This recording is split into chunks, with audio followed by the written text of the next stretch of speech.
I didn't apply to any other school other than GW because my family lived in Washington, and they found out by some miraculous means that the university was originating this course in hospital administration, and I may be interested. So I applied to GW and got accepted. The reason I went to GW was that basically I had met with Professor Gibbs on a number of occasions, and he was a dynamic kind of individual. And he was just starting the program, and he was activated, motivated, and stimulated without question. And he put those wonderful attributes into most of the graduates. So he was the man that actually got me very involved in healthcare. I still remember Gibbs. I can close my eyes. Planning, organizing, directing, assembling resources, directing, and controlling.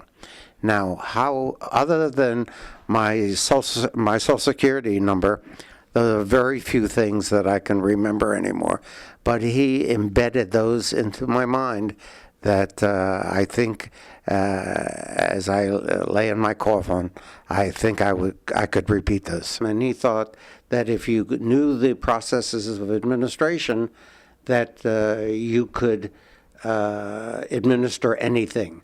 And the year of administrative residency would fill the gaps in what goes on in a hospital. But basically, I thought that the administrative courses, and my degree says M.B.A., and in little words underneath, hospital administration. During the administrative residency program, which was a year in duration, I was at Prince George's General Hospital in Cheverly, Maryland, just outside of Washington. It really is the, you almost could perceive this hospital as being a city hospital within Prince George's County. And it had all the dynamics of being a general acute facility, with an aura of a lot of casualties, a lot of trauma, and it was just a wonderful place to become educated and exposed to.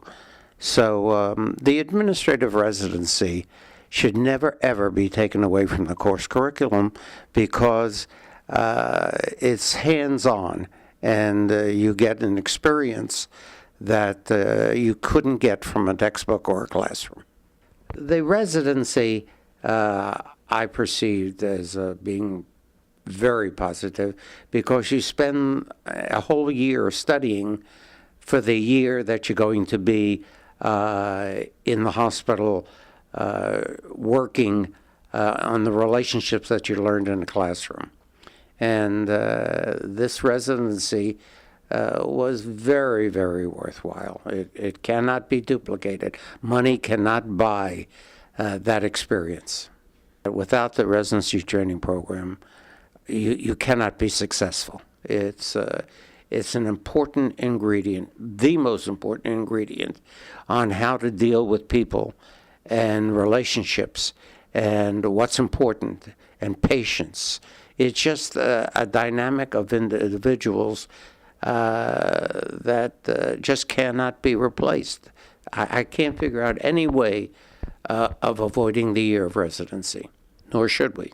I think the exposure to the visitations, the exposure and the dynamics of bringing in speakers, the residency training program, all these culminate eventually into a systematic way of thinking about what goes on in these general acute facilities. It's the hospital administration, to me, is probably one of the most dynamic work relationships an individual can have. I wouldn't have changed my career for a moment.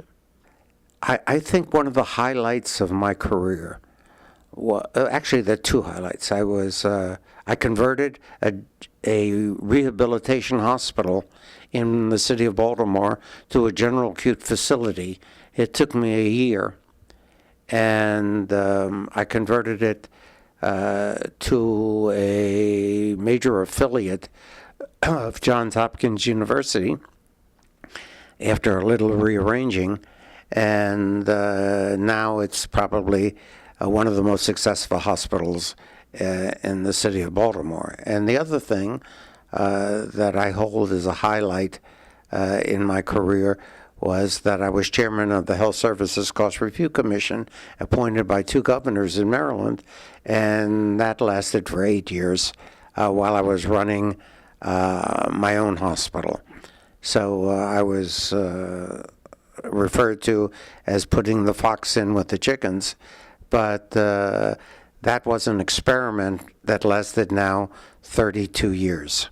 Individuals going into the healthcare field cannot be introverts. They have to be have a personality that's not dynamic, but they have to have people senses. And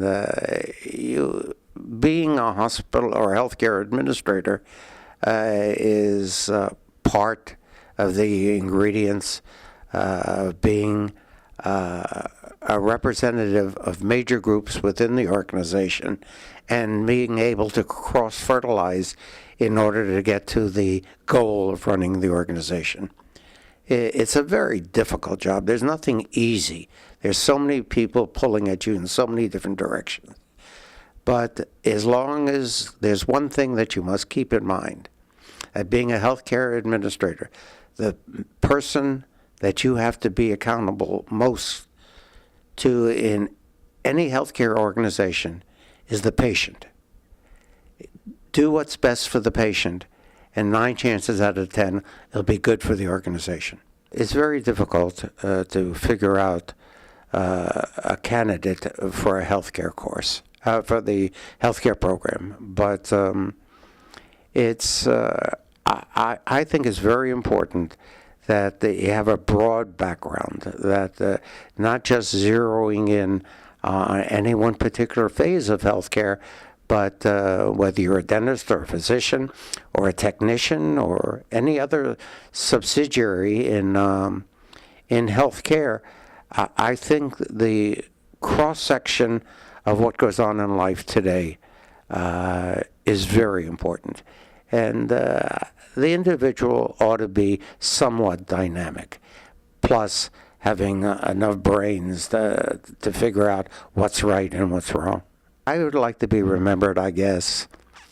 It sounds like a eulogy, but that I tried my best, and I accomplished a lot of things, and I'm very satisfied. So if the good Lord wanted to take me tomorrow, I don't think I would have any regrets of what I should have done.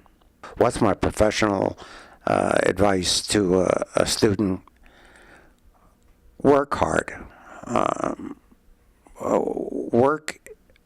Working hard. Let me put it this way. Being lucky is the residue of hard work. And it's important to set a base and have goals and objectives and review those all the time. And you should lead your life as you do a course curriculum, that each year you create the dynamics, set them, and try to accomplish them. So work smarter, not harder. It's easier.